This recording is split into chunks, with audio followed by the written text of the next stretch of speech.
Gloire à ton Saint-Nom, Seigneur. Béni soit ton Saint-Nom.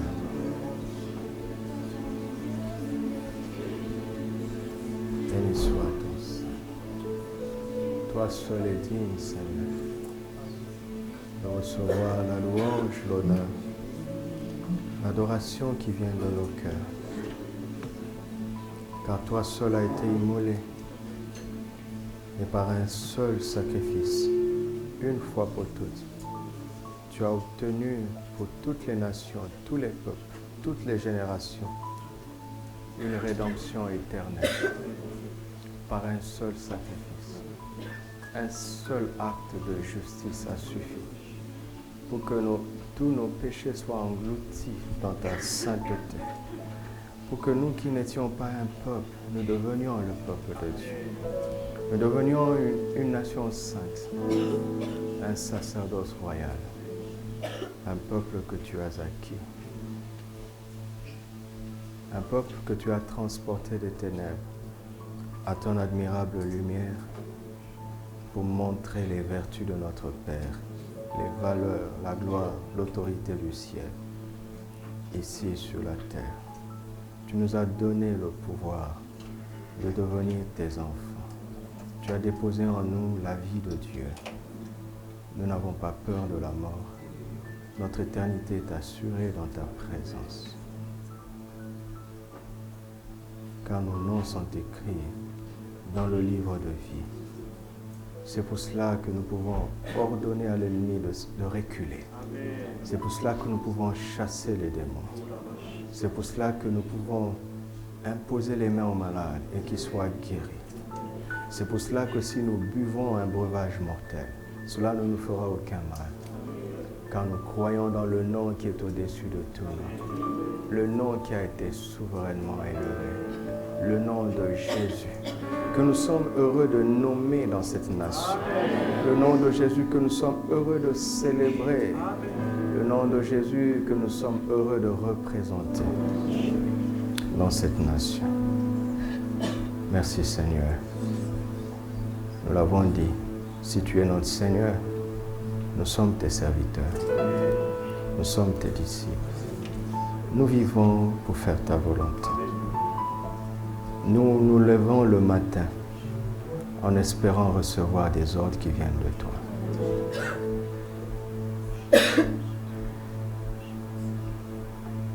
Nous respirons pour toi. Nous marchons pour toi. Que tout dans nos vies soit à toi seul et que l'Église t'honore entièrement. Entièrement, Seigneur. Règne en ce lieu. Garde le contrôle de tous ces moments. Prends mon cœur et ma bouche et parle-nous ce matin. Librement, profondément, largement. Conduis-nous dans toute la vérité. La portion que tu as prévue pour nous aujourd'hui. En ce jour si important. Au nom de Jésus. Amen. Alléluia. Gloire à Dieu.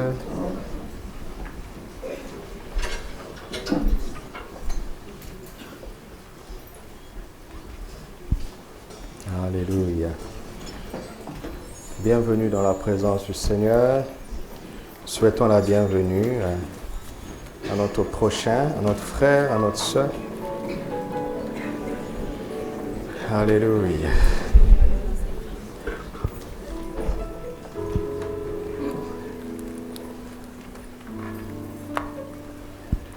Je me tiens devant le Seigneur avec beaucoup de tremblements ce matin à cause de l'importance de ce qui va suivre à la fin de ce culte. Et nous allons lire un certain nombre de textes. Commençons dans Éphésiens chapitre 4, verset 4 au verset 15e.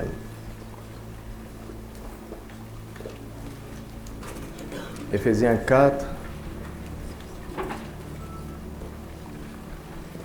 4 à 15. Il y a un seul corps et un seul esprit, comme vous avez été appelés à une seule espérance par votre vocation. Il y a un seul Seigneur, une seule foi, un seul baptême, un seul Dieu et Père de tous, qui est au-dessus de tous, parmi tous et en tous. Mais à chacun de nous, la grâce a été donnée selon la mesure du don de Christ. C'est pourquoi il est dit, étant monté, il a emmené des captifs. Et il a fait des dons aux hommes. Il a pris des captifs pour faire des dons aux hommes. Or, que signifie « il est monté » sinon qu'il est aussi descendu dans les régions inférieures de la terre? Celui qui est descendu, c'est le même qui est monté au-dessus de tous les cieux, afin de remplir toutes choses. Et il a donné les uns comme apôtres, les autres comme prophètes, les autres comme évangélistes, les autres comme pasteurs et docteurs, pour le perfectionnement des saints, en vue de l'œuvre du ministère et de l'édification du corps de Christ, jusqu'à ce que nous soyons tous parvenus à l'unité de foi. Vous avez vu au début, on a parlé d'une seule foi, n'est-ce pas?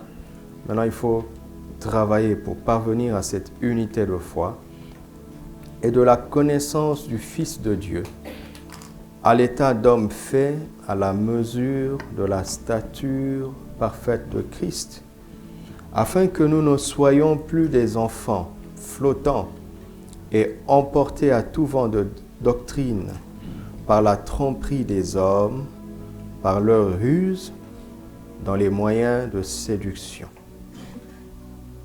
Mais que professant la vérité dans la charité ou dans l'amour, nous croissions à tous égards en celui qui est le chef.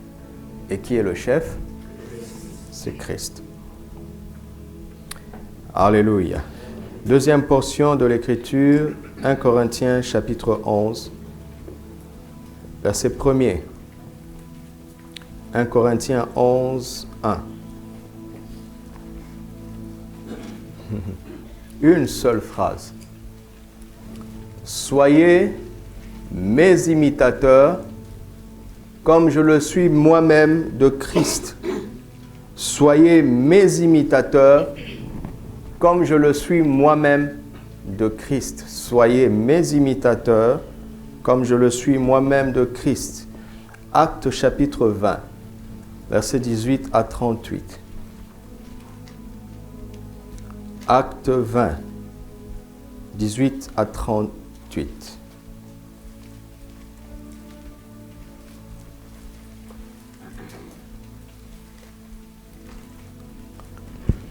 Lorsqu'ils furent arrivés vers lui, ce sont les anciens de l'église d'Éphèse qui sont arrivés vers Paul, Paul leur dit, « Vous savez de quelle manière,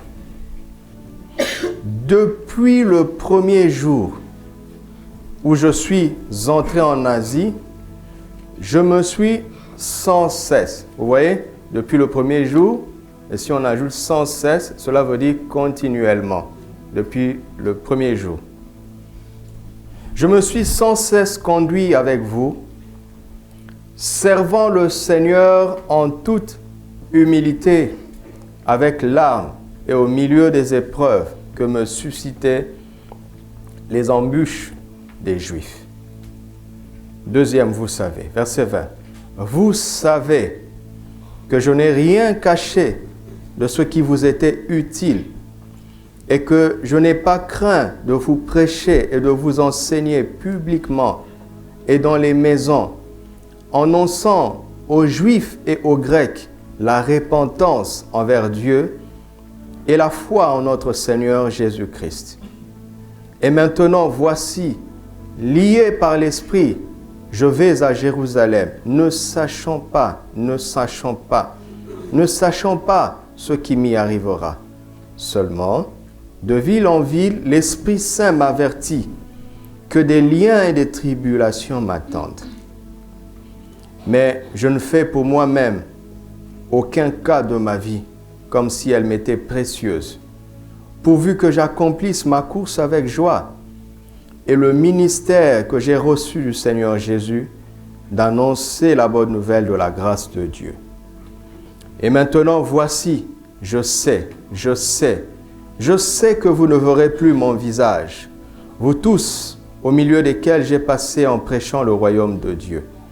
C'est pourquoi je vous déclare aujourd'hui que je suis pur du sang de vous tous, car je vous ai annoncé tout le conseil de Dieu sans en rien cacher.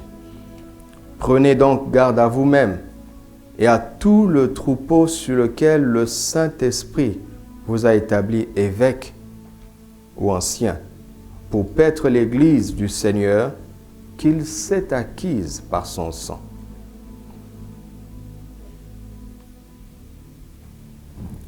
Je sais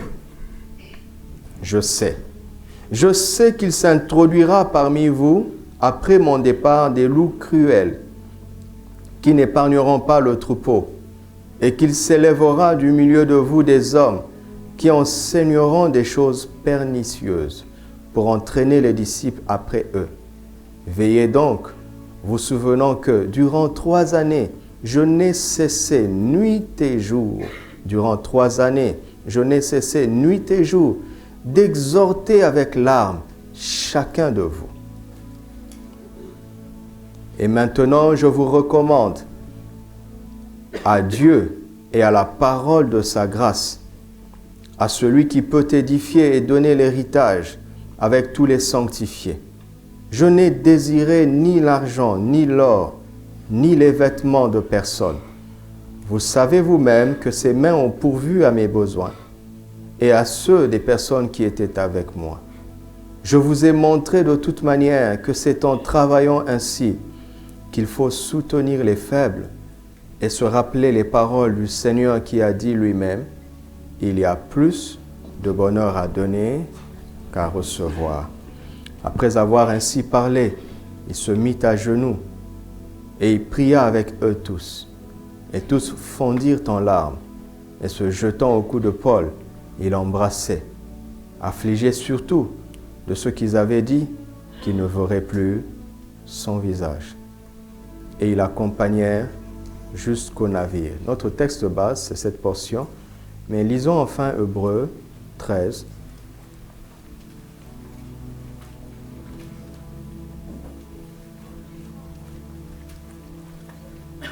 6,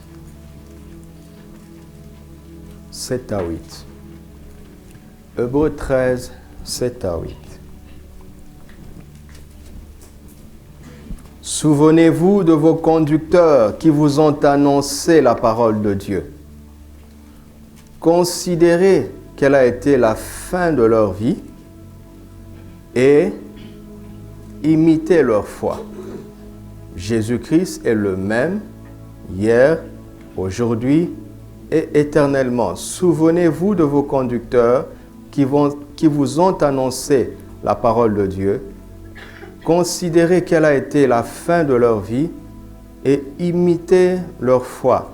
Jésus-Christ est le même hier, aujourd'hui et éternellement. La version de la parole vivante dit ceci.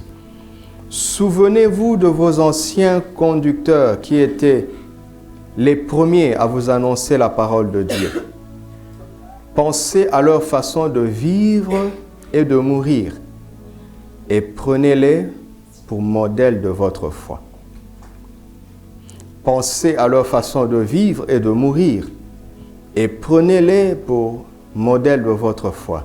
Jésus-Christ est toujours le même, hier et aujourd'hui, et il le sera éternellement.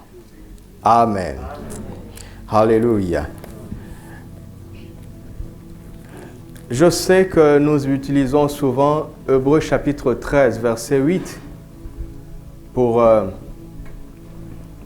des temps de miracles, des messages où nous voulons démontrer au monde que le Jésus des 4 évangiles est le même aujourd'hui. Et ce n'est pas faux. Ce n'est pas faux. Jésus fait aujourd'hui ce qu'il a fait quand il était sur la terre. J'espère que vous le croyez. Et il nous a donné l'onction de son esprit afin que nous puissions accomplir les choses que lui a accomplies quand il était sur la terre. Parce qu'il ne les a pas accomplies en tant que fils de Dieu, mais il les a accomplies en tant qu'un homme rempli du Saint-Esprit. Mais le contexte d'Hébreux 8 ne parle pas des miracles. D'Hébreux 13, 8.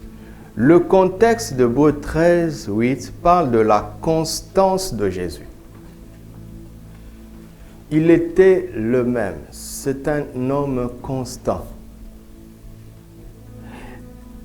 À partir de laquelle nous devons nous référer pour aussi être constants si nous sommes en position de leadership dans l'Église.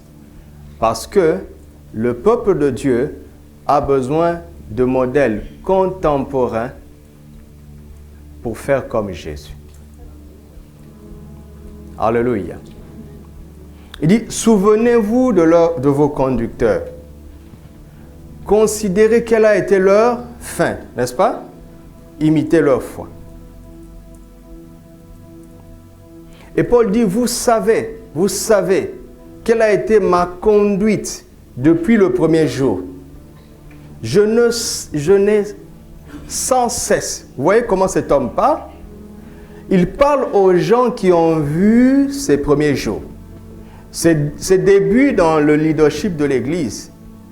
Et il les prend à témoin pour leur dire, j'avais bien commencé, je suis en train d'aller à la fin de mon ministère sur la terre, et vous êtes témoin que je suis resté constant.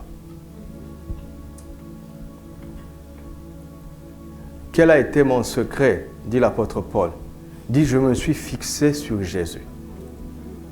C'est pour cela qu'il dit, imitez-moi comme moi j'imite Jésus.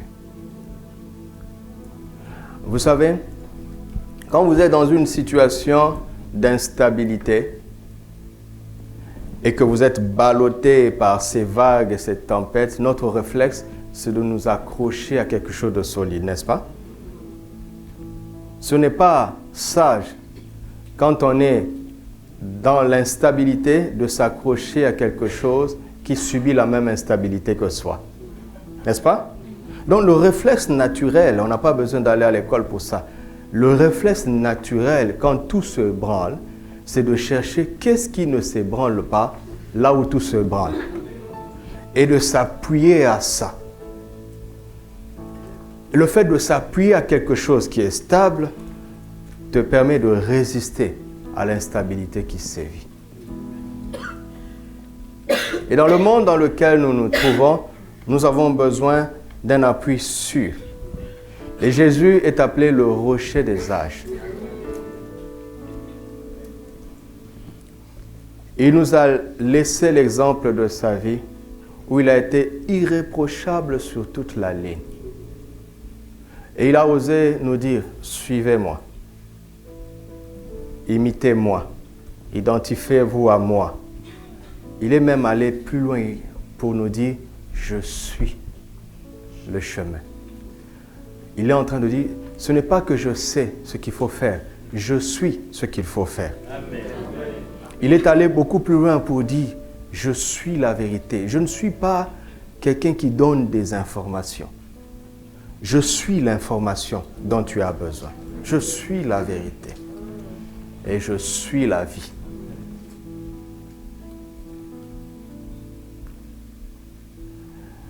Et il nous est beaucoup plus facile de trouver des prétextes et de dire Jésus est né sans péché. C'est pour ça qu'il a été aussi stable et aussi parfait. Dieu, par sa grâce, permet que dans chaque génération, il y ait un modèle. Et dans notre génération, il nous a donné l'apôtre Paul. Paul dit, soyez mes imitateurs comme je le suis de Christ. En fait, je ne suis pas la finalité, mais je suis une preuve dans ce temps que Jésus est vraiment ce qu'il a été et qu'il vit en moi. N'est-ce pas qu'on a besoin de quelqu'un qui incarne une parole dont on a besoin? On a besoin de s'accrocher à quelqu'un qui réussit là où on échoue. Parce que si tout le monde échoue, il reste à savoir si vraiment cette parole est la vérité. Et l'apôtre Paul est parti. Dieu, le Seigneur, est monté au ciel. Il a pris des captifs. Et il les a fait comme des dons à l'Église. Pourquoi? Pour qu'ils entraînent l'Église à devenir des bons serviteurs de Dieu. Des chrétiens qui quittent l'enfance pour la stabilité de la foi à la mesure de la stature parfaite de Jésus. Et quand dans un milieu ou dans une ville, dans un pays, dans un peuple, il n'y a pas ces dons-là, le peuple aura du mal à avancer dans la volonté de Dieu. Mon titre ce matin est celui-ci, le testament d'un grand imitateur de Christ. Alléluia.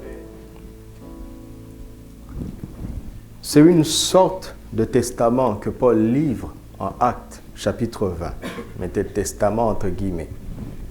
Parce que les grands étudiants de la Bible que vous savez, vous allez argumenter en disant « mais il a dit d'autres choses en 1 Timothée, il a dit d'autres choses en 2 Timothée. » Tout ça c'est bien, tant mieux.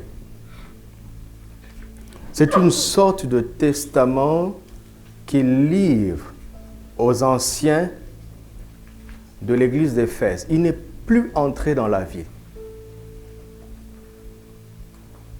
L'église d'Éphèse est l'église où Paul a passé le plus de temps. 3 ans, il a fait là-bas, enseignant constamment le message du royaume de Dieu, au point qu'à un moment donné, on dit, Dieu a commencé à faire des miracles extraordinaires. C'était à Éphèse.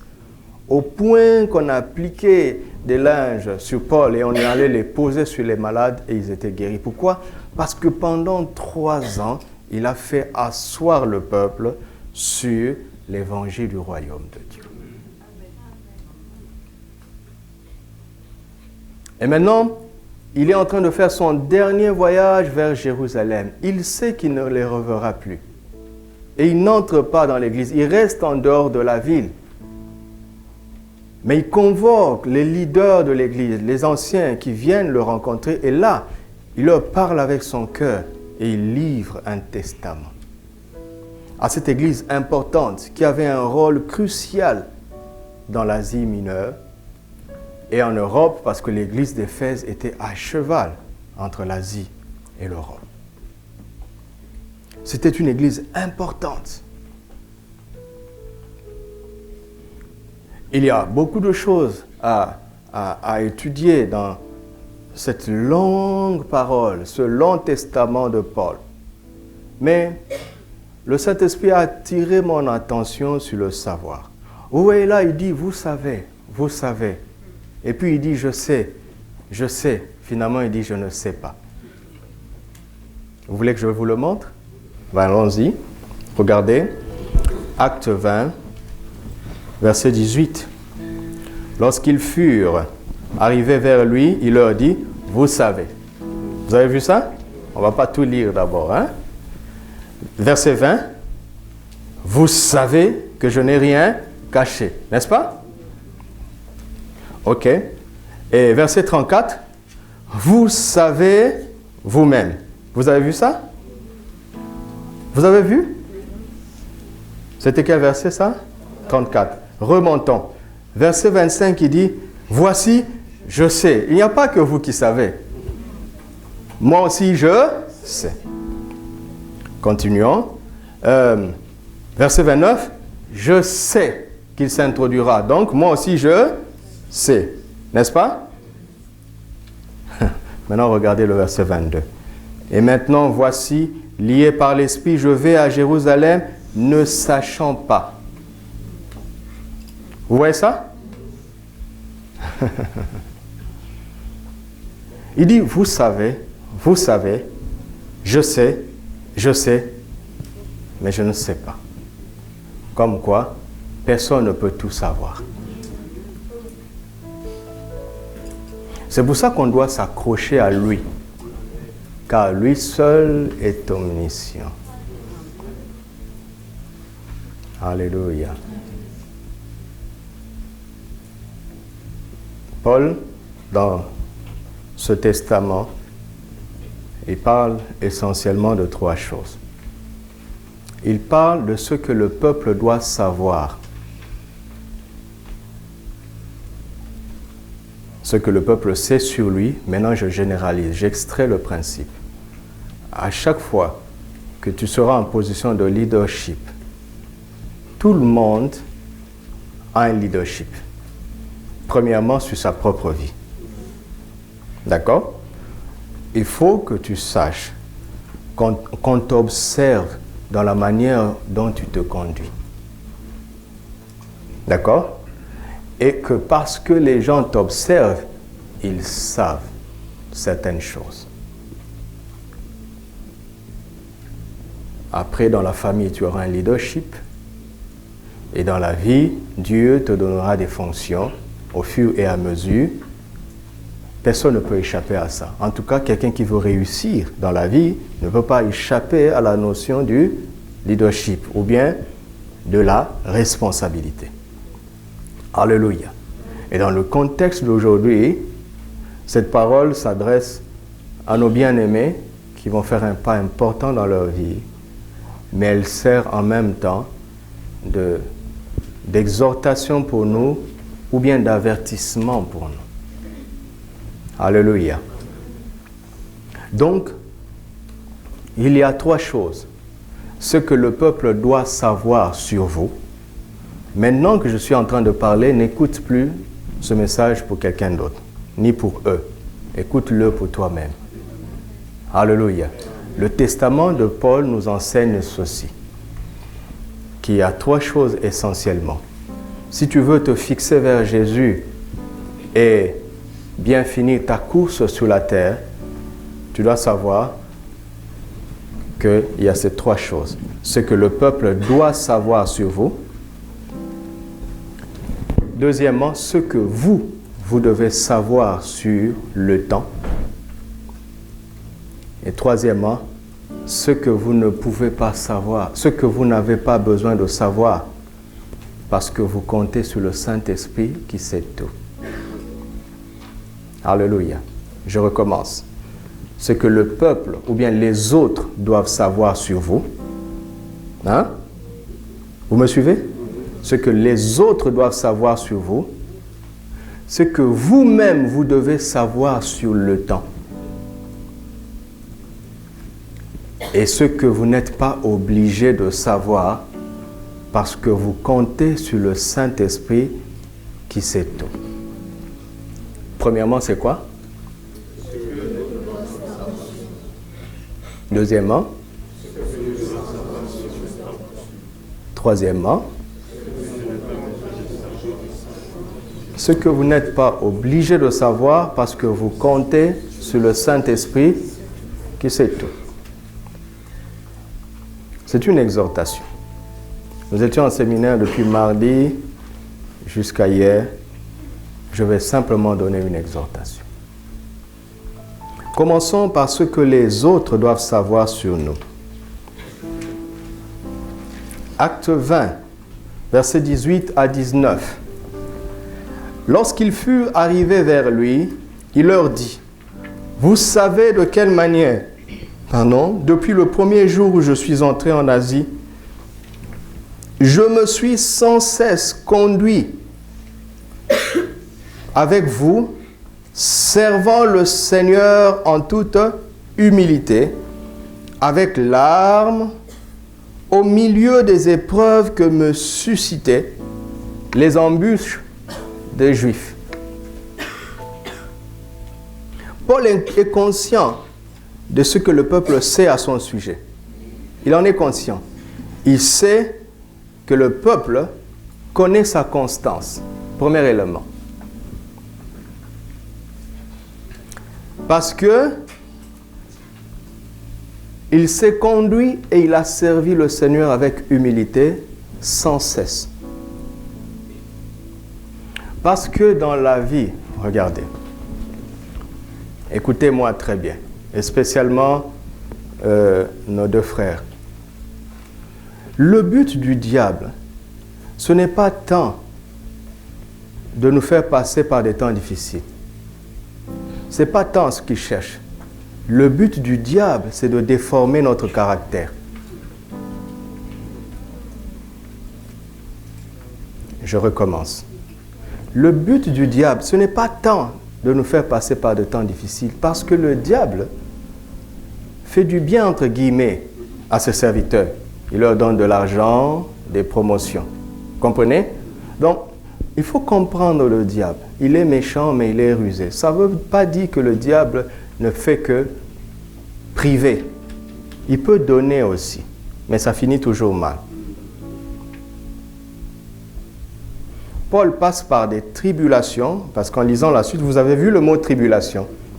Mais ici, alors qu'il passe par des tribulations, Paul choisit d'utiliser un autre mot. Il appelle ça épreuve. Alléluia. Il dit, ma conduite est restée la même au milieu des épreuves.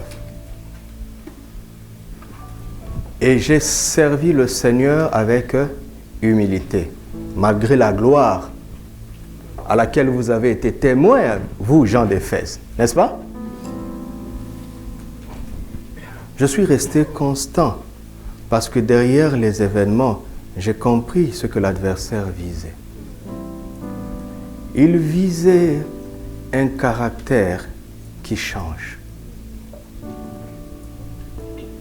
Parce que dans ce monde mouvant, si tu n'es pas stable, tu n'as pas le droit que les gens s'appuient sur toi. Un bon leader doit être stable. Parce que s'il est instable, comme les enfants sont naturellement instables. Les enfants sont naturellement instables. Si papa est instable, la famille est foutue. Et Paul est en train de dire, je suis resté constant. Ce n'est pas parce que tout allait bien. Non. Non. Écoutez-moi un conseil, un deuxième conseil. Dans les temps difficiles, ayez le réflexe d'abord, avant de demander la solution. Parce qu'on a besoin de sortir des temps difficiles. Ayez d'abord le réflexe de demander la grâce d'avoir une bonne attitude. Écoutez-moi, il vaut mieux un problème qui n'est pas résolu tout en gardant une bonne attitude qu'un problème résolu en changeant d'attitude. Vous m'entendez? C'est une exhortation. Quand vous commencez à voir la vie comme ça, le réflexe n'est pas de se défendre. Dieu n'est au service de personne. Vous comprenez? Regardez. Jean dit que Jésus est notre avocat. Est-ce qu'il a dit ça? Jésus est notre avocat où? Auprès du Père, pas auprès des hommes. Il n'est pas tenu de nous défendre auprès des hommes. Jésus n'est pas là pour que les gens disent qu'on a eu raison. Vous entendez? Les tribulations sont provoquées par les Juifs. Mais Paul a du recul et dit, tout le monde dit que c'est des tribulations. Moi, je vois que c'est une épreuve. C'est un test de papa pour voir si je veux rester le même. J'avais commencé dans l'amour. Tout ce que je faisais, c'est parce que j'aimais mon peuple. Et ils me remercient de cette façon. Je vais continuer à les aimer. Amen. Parce que Jésus a fait la même chose. Et Paul a assisté à la mort d'Étienne. C'est lui qui tenait les vêtements des bourreaux d'Étienne. Il était d'accord avec les bourreaux d'Étienne. Mais il a été marqué par la manière dont Étienne est mort. Père, pardonne-leur, car ils ne savent pas ce qu'ils font. En réalité, quand un homme fait du mal à son prochain, il ne sait pas ce qu'il fait. Profondément, il ne sait pas. C'est un instrument malheureux entre les mains du diable. Mais posons-nous toujours cette question. Dieu qui sait tout à l'avance, pourquoi il a laissé faire? S'il a laissé faire, ce qu'il a jugé que cette situation va concourir à mon bien. Donc c'est une épreuve. Il n'y a pas un étudiant qui va aller à l'école, souhaiter passer des classes et refuser de faire l'examen. Est-ce que c'est possible?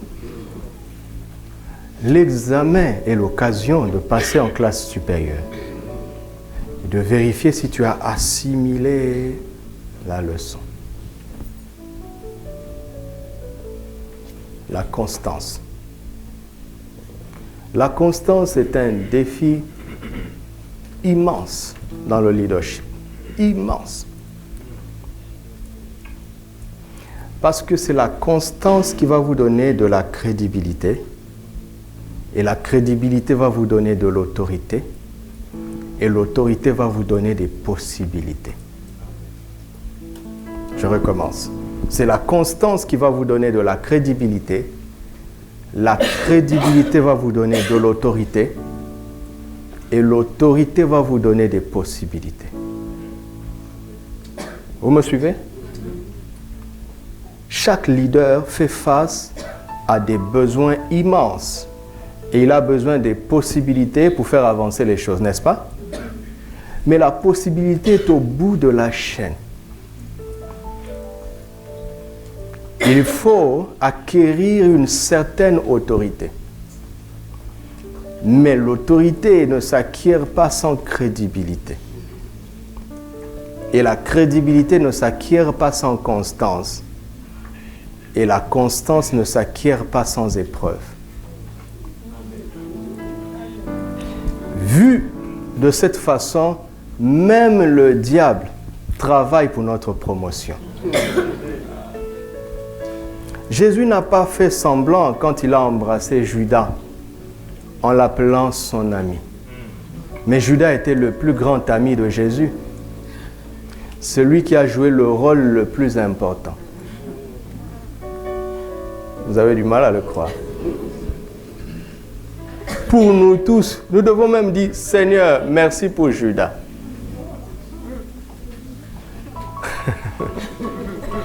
Bon, je le dis moi-même, Seigneur, merci pour Judas. Il était venu pour ça. Et quand il a dit à l'un de ses amis, tu sais Pierre, le Fils de l'homme va aller à Jérusalem. Il va souffrir entre les mains de sacrificateurs, il mourra. Et le troisième jour, il ressuscitera. Pierre a refusé. Ce n'était pas un bon ami. Pierre dit, à Dieu ne plaise, cela ne t'arrivera pas. Satan a parlé au travers de l'ami de Jésus, appelé Pierre. Satan a influencé Pierre pour que Pierre empêche à Jésus d'atteindre sa mission.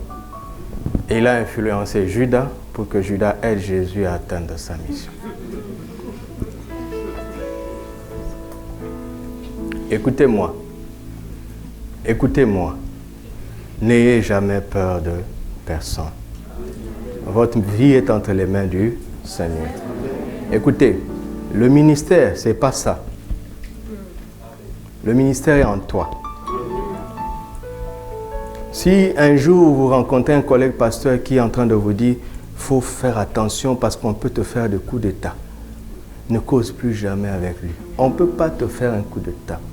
Ton trône, tu trimbales ton trône avec toi-même. On peut te voler un bâtiment d'église, mais on ne peut pas te voler le ministère. L'homme qui peut te faire le coup d'État n'existera jamais. Soyez en sécurité.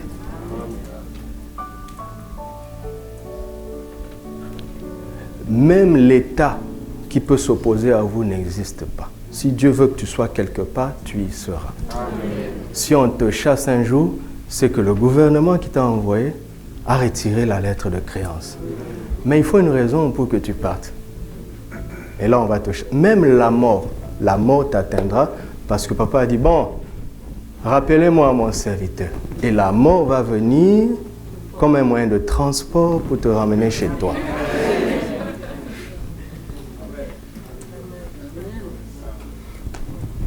Parce que la peur pousse à beaucoup d'erreurs.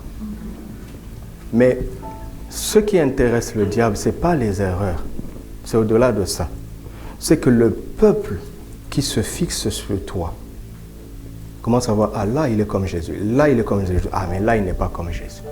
Ah, là, il n'est pas comme Jésus. C'est tout. C'est ce que le diable cherche. Des leaders qui ne sont pas constants. Pourquoi? Parce que si tu es instable, quand le diable va envoyer la tempête, on ne pourra pas s'appuyer sur toi. Vous avez compris? Amen. Une première leçon très simple. Et ce qui est intéressant, Paul sait que le peuple sait. Et vous savez quoi? Quand tu sais que le peuple ne le sait pas, tu le sais.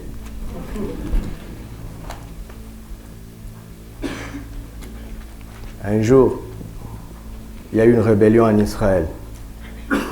Le fils de David s'est révolté contre lui, Absalom. D'accord? Et David a fui. Et il y a un homme qui courait après David et qui l'a insulté. L'un des généraux de David qui lui est resté fidèle, même dans la fuite, s'est senti offusqué. Il a voulu tuer cet homme. David a dit, qui sait si ça ne vient pas de l'Éternel? Pourquoi David parle comme ça? Parce que si on prend la photographie de cette situation, on va dire que c'est la faute d'Absalom. Oui, c'est la faute d'Absalom, mais qu'est-ce qui s'est passé avant? Il s'est passé avant que David a isolé son fils Absalom pendant 2 ans. Ils ne se sont pas vus. Pourquoi David a fait ça? Parce que Absalom a tué Amnon, son demi-frère. Ça veut dire quoi? David était polygame. Et Absalom a tué Amnon, pourquoi? Parce que Amnon a abusé de sa sœur. Tout ça pourquoi? Parce que David était polygame. Ah oui, mais vous allez me dire, mais il y a d'autres patriarches qui étaient polygames. Il n'y a pas eu ce fléau. Mais David connaît la racine du problème. Quand il a fait sa vraie faute, le prophète lui a dit que le trouble va entrer dans ta maison. Donc, parfois, quand on nous critique, il n'y a pas de fumée sans feu. Ceux qui nous critiquent n'ont pas raison parce que ce n'est pas bien. Je ne vous encourage pas à critiquer les gens. Mais il y a quand même un petit chouïa. Donc, reste humble et apprends de tes erreurs pour soigner ton caractère. Alléluia. Il a été constant. Et Paul sait aussi que les gens à qui il parle savaient qu'il était sensible. N'est-ce pas? Parce qu'il dit, servant le Seigneur en toute humilité avec larmes.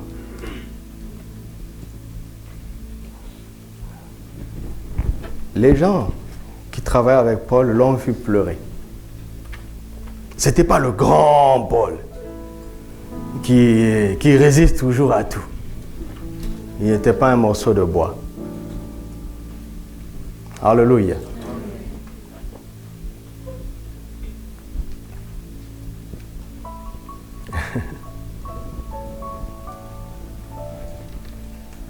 soyez sensibles.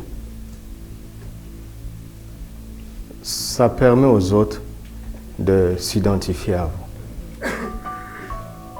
Et ils disent, ah oui, donc il peut me comprendre. Ce n'est pas en se jouant le dur qu'on va aider les gens. D'ailleurs, on les tient à distance. Mais quand on montre de la sensibilité, ils sentent qu'on est fait de la même matière. Mais après, ils se posent la question, s'il est comme moi, pourquoi lui, il tient bon? Vous comprenez? Et là, tu vas lui donner le secret. Que tu t'appuies sur le Seigneur. Ne dis jamais, c'est parce que moi, vous savez, je prie 23h30 par jour. Même quand je dors, je ferme seulement un œil, l'autre reste.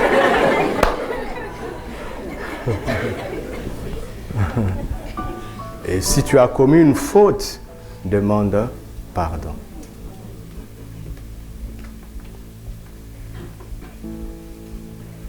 Paul sait qu'il savait qu'il était constant et qu'il était sensible. Verset 20, je vais accélérer. Verset 20. Vous savez, vous savez que je n'ai rien caché de quoi? De ce qui vous était utile. Vous le savez. Vous savez quelle était ma préoccupation de vous apprendre tout ce dont vous aviez besoin. Vous connaissez mon engagement total pour votre bien. Alléluia. Ça ne doit pas être un engagement à moitié ou un engagement partiel.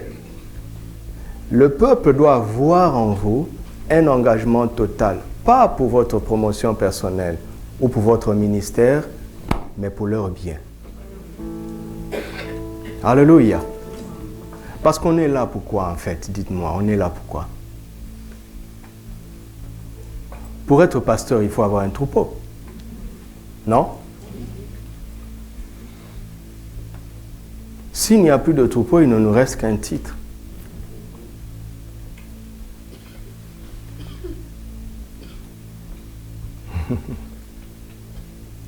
Donc on est là pour votre utilité. Mais notre engagement doit être total. Le peuple doit sentir ça. Le peuple doit voir ça. Que tout ce qui est utile pour vous, pour lui, le peuple doit voir que tout ce qui est utile pour lui est votre préoccupation permanente. Alléluia. Et regardez ce qu'il dit. Il dit, et je n'ai rien, et que je n'ai pas craint de vous prêcher, de vous enseigner publiquement et dans la maison. Il dit, mais pourquoi tu vas craindre? Mais c'est à cause de ce qu'il a dit avant. Il prenait un risque, n'est-ce pas? Son engagement était tellement total que peu lui importait les risques encourus. Pour l'utilité du peuple, il était prêt à exposer sa vie. Quand un troupeau voit ça, le troupeau va t'adopter, le troupeau va t'aimer. Le troupeau va être avec toi. Tu ne chercheras pas à les bloquer. Non, le troupeau te suivra. Il n'y a pas de technique de manipulation pour avoir un troupeau. Montre de l'amour. L'amour, c'est comme du miel. Amen. Ça attire les abeilles. D'où ils viennent. Vous ne trouvez pas ça bizarre? Que l'abeille revienne au miel qui était en fait son excrément.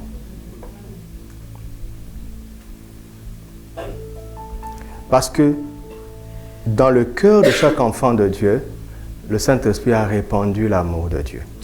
Romains 5:5. La meilleure manière de gagner un cœur chrétien, c'est de lui montrer l'amour. Parce que c'est comme de l'aimant. Quand tu montres de l'amour, il y a l'amour dans son cœur, ça se rencontre. Il n'y a pas de technique de manipulation. Il n'y a pas d'élection d'ailleurs. Il n'y a pas de vote. C'est votre cœur et votre engagement total. Ça change tout.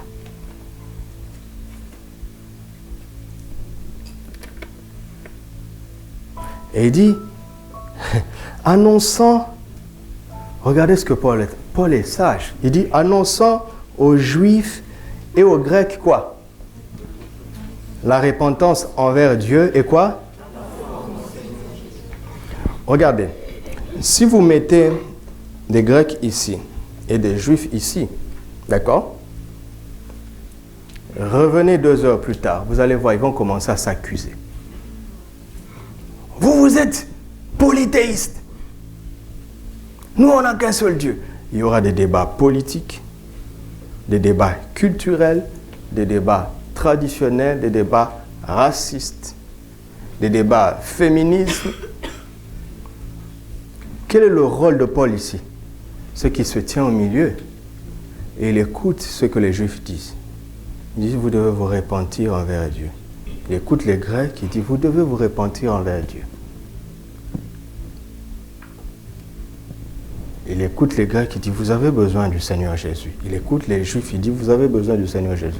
Il ne prend pas parti dans les débats politiques, mais il les oriente dans la même direction.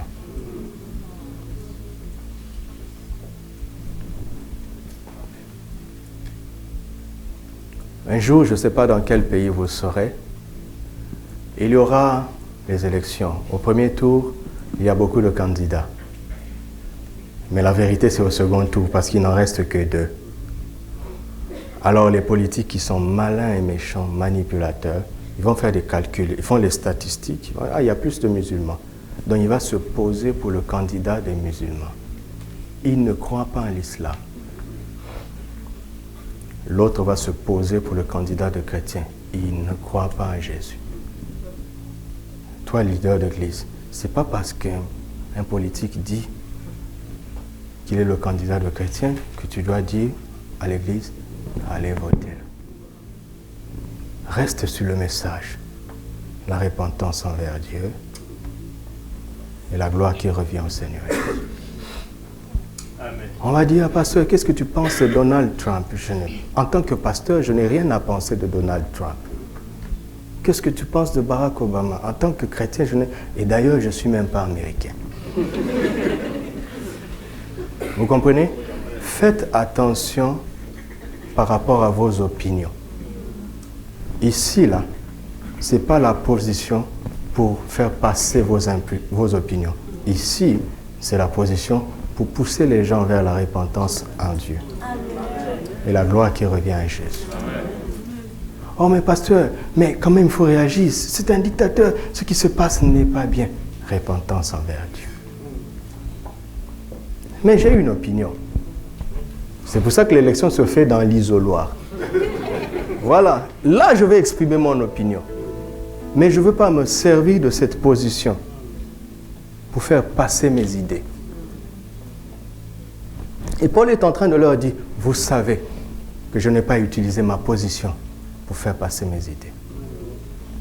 Vous savez ça. Vous entendez?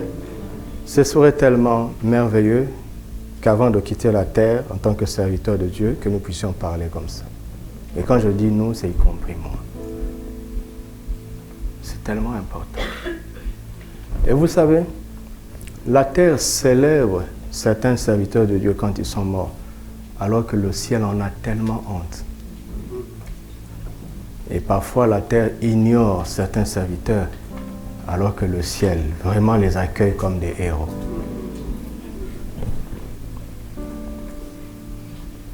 Alléluia. Versets 33, 34 et 35. Je n'ai désiré ni l'argent, ni l'or, ni les vêtements de qui? Il faut très bien lire la Bible. Hein? Relisons. Je n'ai désiré ni l'argent, ni l'or, ni les vêtements de qui? Qu'est-ce que ça veut dire? Ça veut dire quoi? Il n'a dépouillé personne.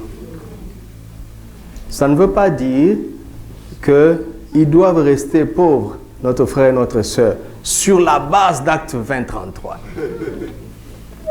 Je connais des églises qui croient à ça. Et les pasteurs sont même éduqués de sorte que si on lui fait un cadeau, il refuse. Il est trop simple pour toucher l'argent. Mais après, il doit payer l'école des enfants, il doit payer le loyer, il doit manger. Paul ne parle pas de ça. Paul parle de ne pas dépouiller le peuple, de ne pas se servir de son leadership pour dépouiller le peuple. Dieu pourvoit pour ceux qui lui font confiance. Regardez, vous connaissez l'histoire du veau d'or? Vous connaissez? Qui a fait le veau d'or? Aaron, le souverain sacrificateur, n'est-ce pas? Question. Est-ce que c'était l'idée d'Aaron? Qui a demandé le veau d'or? Le peuple. N'est-ce pas? Donc Aaron a obéi au peuple. Démocratie. La loi de la majorité. D'accord? Mais avec quoi Aaron a fait le veau d'or? Avec les bijoux des femmes. Regardez, vous serez tenté par ça. Cette position peut vous donner les possibilités d'attirer des ressources. C'est très simple. Tu fais ce que le peuple veut et quand tu veux le dépouiller, il te donne tout ce que tu veux. C'est très simple. C'est très simple. Chacun trompe l'autre. Oui. Le peuple ne veut pas obéir à Dieu, alors il cherche un chef qui va l'emmener dans sa direction. Comme ça, il est satisfait dans sa folie. Maintenant, le chef qui est un serviteur de Dieu, il sait que si je prends cette direction, c'est mauvais. Mais comme je prends un risque tellement grand, alors il faut que ça paye sur la terre, en attendant que ça chauffe en enfer.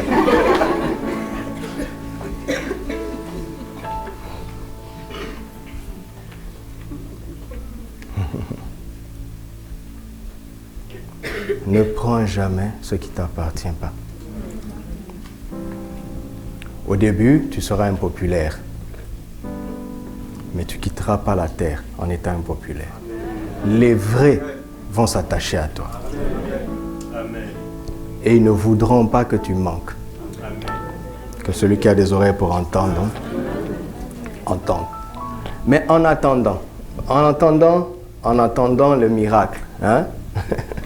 Vous savez, la famine est arrivée en Israël à cause de Élie, n'est-ce pas?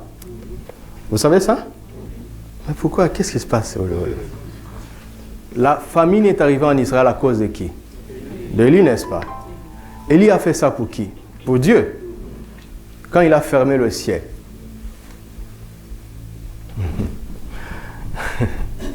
C'est parce qu'on lit la Bible très rapidement. Jacques nous dit que Élie a fermé le ciel pendant 3 ans et 6 mois. Mais la sécheresse n'arrive pas après une semaine sans pluie. On a encore des provisions. Nous ne savons pas combien de temps Élie a vécu jusqu'à se retrouver dans la galère. On ne sait pas, n'est-ce pas? Maintenant, quand la galère est arrivée, je pense que normalement, Élie devait avoir une pluie locale chez lui tous les jours. Parce qu'il avait fermé le ciel pour Dieu. N'est-ce pas? Ça au moins c'est logique, non?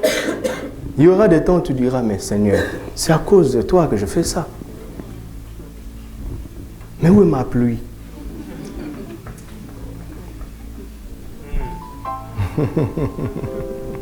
Écoutez-moi, Dieu existe, hein? Vous allez vous en rendre compte. Dieu est...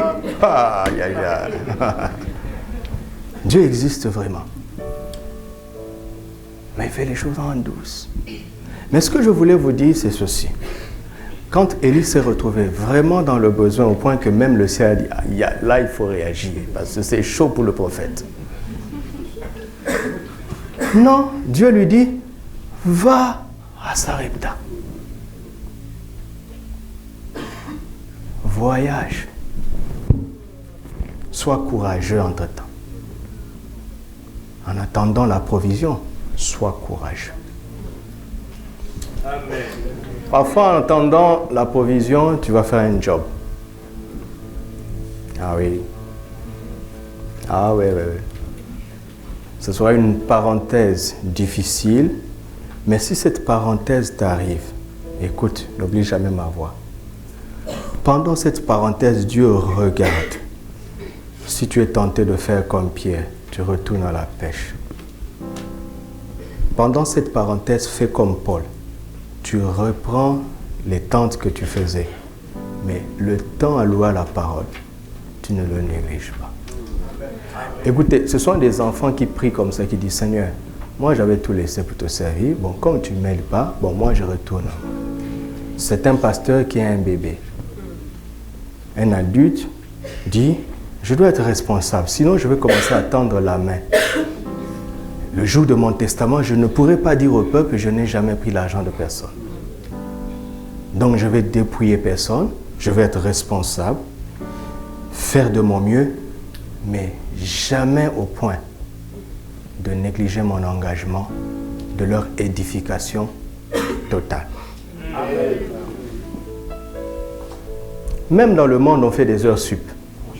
N'est-ce pas? Donc, si tu dois te battre dans cette parenthèse difficile, considère ça comme des heures sup. Mais ton engagement doit... C'est là où on échoue, où on réussit. Ce sont des parenthèses que Dieu ouvre, où il nous observe. Parce qu'on avait bien commencé, notre engagement était total.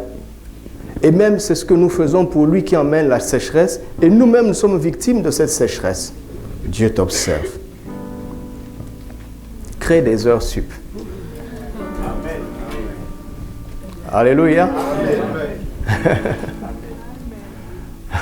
Et à la fin de ta vie, tu peux leur dire, vous savez, ce n'est un secret pour personne.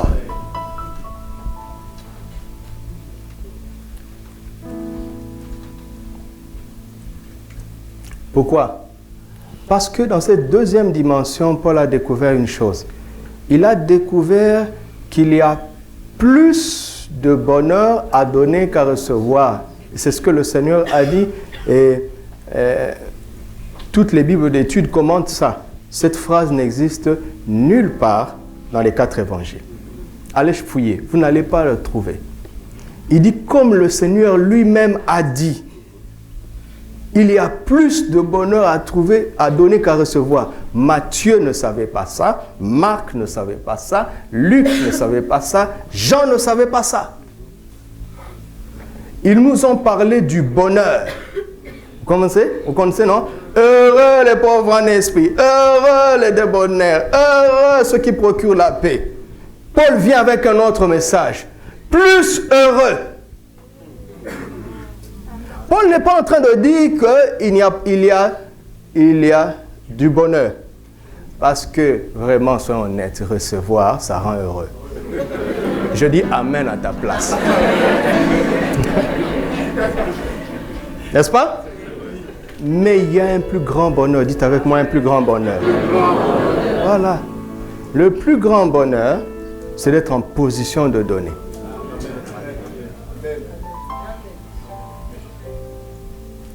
Regarde là où il plane cet homme. Et il regarde les pierres, il leur dit, je n'ai pas connu Christ selon la chair. Il regarde les pierres, il dit, moi là, que vous voyez là, j'ai été crucifié avec Christ. Pierre dit, mon Dieu, ce frère-là appelé Paul, il dit des choses difficiles, que les gens mal intentionnés tordent le sens. Il n'était pas là. Jean même aurait pu dire, mais moi j'étais là au pied de la croix. Il y avait Jésus, 2 brigands, sa maman et sa cousine. Toi, tu étais chez les pharisiens là-bas, chez Gamaliel. Paul dit oui, oui. Dans la chair, j'étais quelque part, à Damas. Mais dans l'esprit, à la croix, là, toute l'humanité était à la croix.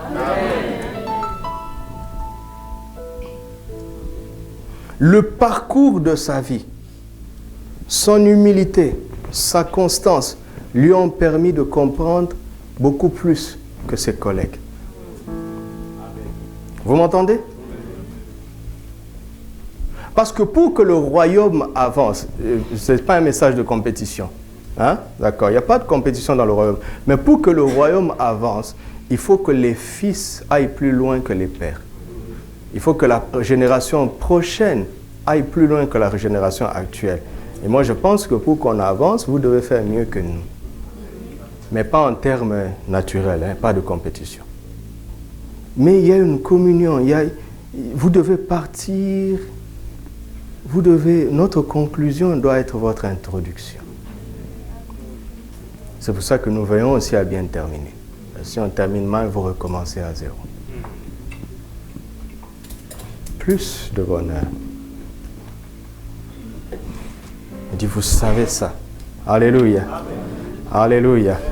Bon, on n'a pas beaucoup de temps. Alors, regardez deux choses que tu dois savoir toi-même. J'ai dit ça, non? Ce qu'on doit savoir soi-même sur le temps. Regardez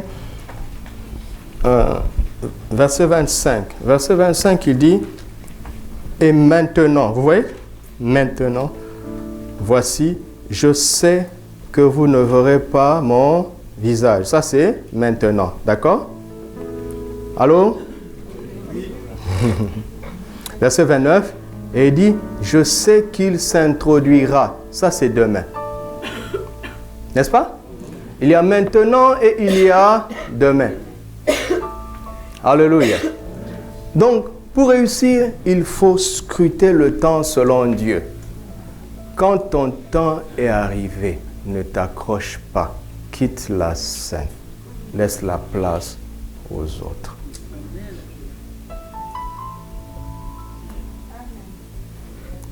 Paul dit, vous ne verrez plus. Regardez la sagesse de Paul.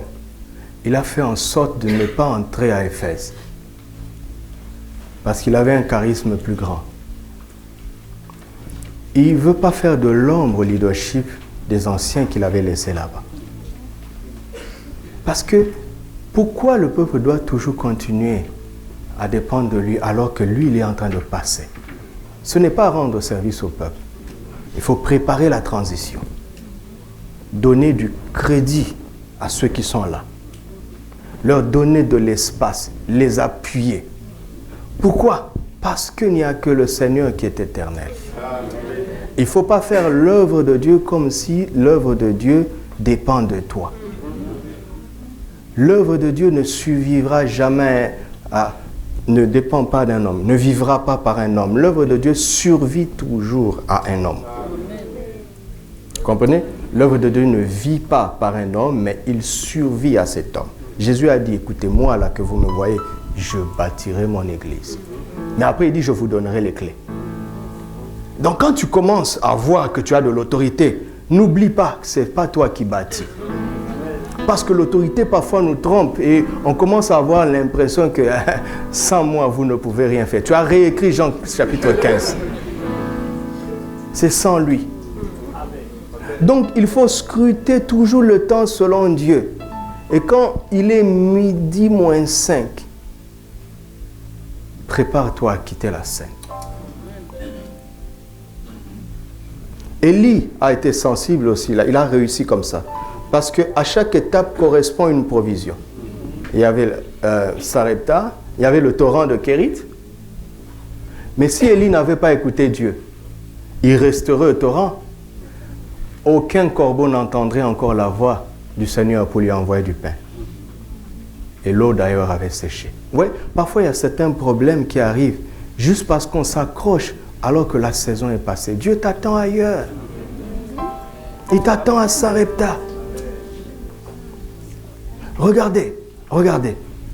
Abraham s'est réveillé le matin, il a entendu vraiment Dieu. Tue l'enfant. 3 jours plus tard, la même voix lui a dit, ne tue pas. S'il n'avait pas entendu la deuxième fois, Isaac serait mort. Vous comprenez mon langage?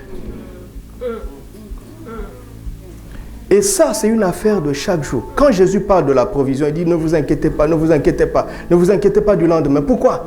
Parce qu'il veut attirer leur attention sur le présent. Il dit, à chaque jour suffit sa peine. Qu'est-ce qu'il est en train de dire? Jésus n'est pas en train de nous dire de ne pas prévoir l'avenir, de ne pas faire l'épargne, de ne pas penser à l'avenir de nos enfants. Ce n'est pas ce qu'il veut dire. Jésus est en train de nous dire ceci. C'est le présent qui fait l'avenir, ce n'est pas l'avenir qui fait le présent. Tout se décide au présent. Vous comprenez? Le passé, là, c'est l'aujourd'hui d'hier. Et l'avenir, c'est l'aujourd'hui de demain. C'est pour ça que Dieu s'est installé dans le présent et s'appelle Je suis. Parce que tout se fait par rapport à aujourd'hui. Ton passé ressemble à ce que tu as fait d'aujourd'hui. Et ton avenir ressemblera à ce que tu auras fait d'aujourd'hui. Tout, il n'y a personne à accuser. Si je ne suis pas fier de moi aujourd'hui, c'est que j'ai échoué dans chaque jour que Dieu m'avait donné. Mais je peux corriger ça. Tant qu'on vit, il y a de l'espoir. On peut racheter le temps. Il dit, ton mobile ne doit pas être l'avenir. Mais c'est ce que tu fais avec lui chaque jour. Paul dit, maintenant. Et il n'a pas raté le coche du maintenant. Mais attention, Dieu lui dit de se retirer. Mais il ne dit pas, vous allez vous débrouiller pour l'avenir. Il a passé du temps, il dit, Seigneur, tu es en train de me dire de quitter la scène. Mais qu'est-ce qui va arriver après? Et il leur annonce ce qui va arriver. Vous comprenez? Mais ça, c'est dans Actes. Mais lisez l'épître. Vous allez voir qu'il les a armés par rapport à ce qui va arriver. Dans l'épître aux Éphésiens. Vous comprenez? Dieu a dit à David, ce n'est pas toi qui bâtiras le temple. David n'a pas croisé le bras. Il a commencé à lever des offrandes. Il a fait le plan. Il a préparé l'avenir de son fils. Même si ce n'est pas sa responsabilité. Vous comprenez? Donc, pour réussir avec Dieu, il faut être conscient d'aujourd'hui et du demain, du lendemain, selon Dieu. Alléluia. Parce que comme je ne cesse de vous le dire depuis le début de cette année, sachez que le diable a un programme pour cette année. Vous le savez, non? Sachez que le gouvernement a un programme pour l'année. Vous le savez? Le gouvernement de ce pays a un programme pour le pays. Et ils vont mettre des choses en place pour que le 31 décembre, ce pays ressemble à ce qui était prévu. Quand je suis arrivé au Maroc, ils ont dit 2010, l'autoroute doit arriver à Agadir. On était en 2002. Et à cause de cela, il dit, il faut tripler le nombre d'ingénieurs. Donc, on a baissé le niveau d'exigence d'entrée aux écoles d'ingénieurs et on a donné l'autorisation aux écoles privées d'ingénieurs parce qu'ils se disaient, pour que le pays devienne comme ceci, il faut un tel nombre de personnalités. Et vous savez quoi? Avant 2010, on faisait 8 heures pour arriver à Agadir. À partir de 2010, on fait 4 heures, 5 heures. Ils avaient un programme et ça s'est fait. Donc, le monde a un programme pour cette année. Le diable a un programme pour cette année. Dieu n'est pas en reste. Dieu a un programme pour cette année. Et un bon leader doit savoir se connecter avec l'agenda céleste. Et savoir qu'est-ce qu'il faut mettre en place pour que le peuple arrive là-bas. Est-ce qu'il faut multiplier le nombre d'ingénieurs? Est-ce qu'il faut donner des licences aux écoles privées spirituelles? Oui, oui, oui. Donc il y a l'intercession jusqu'à écouter. Mais il y a la réflexion pour savoir quoi faire avec ce qu'on a entendu. C'est pour ça que c'est important d'être à temps plein. Écoutez-moi, un pasteur, ce n'est pas quelqu'un qui bosse à partir du vendredi pour préparer la prédication du dimanche. C'est une personne qui est préoccupée. Nous, ce n'est pas 45 heures par semaine. Parce que notre chef nous appelle ses esclaves. Nous sommes des prisonniers. On est des captifs. Il n'y a pas de code du travail. On n'a pas de droit.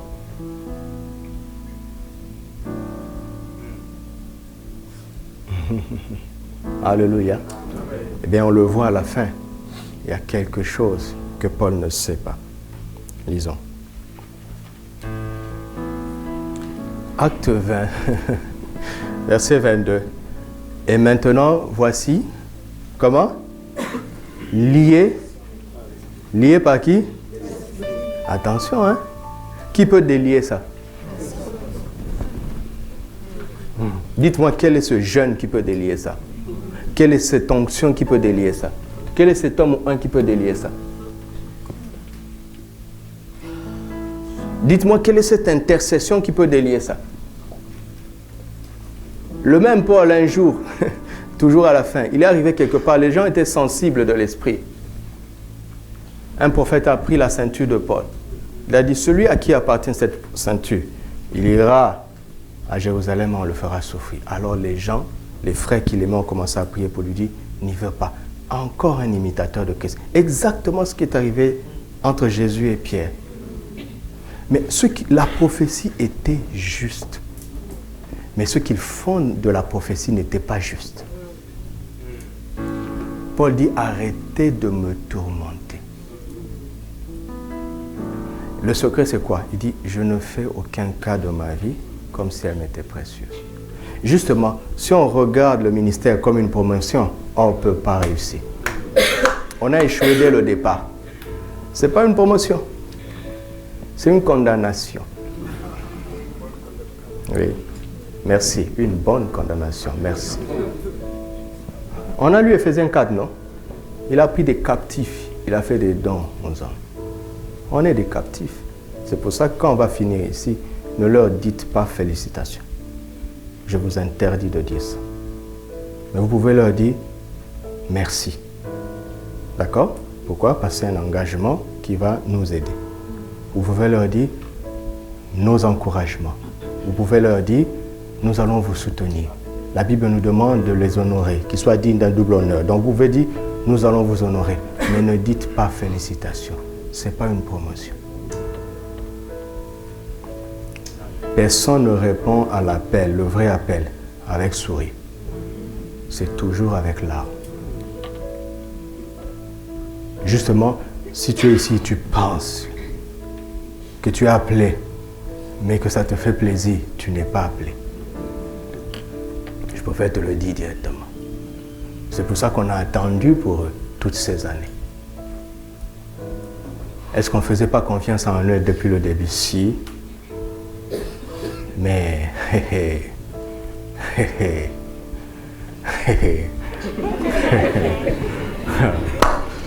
ok. Que Dieu nous bénisse. Alors, nous allons profiter de cette occasion pour revoir notre engagement personnel envers le Seigneur avant de passer à la seconde étape. Entre tes mains, j'abandonne tout ce que j'appelle mien. Prie pour toi-même, s'il te plaît, et de tout ton cœur.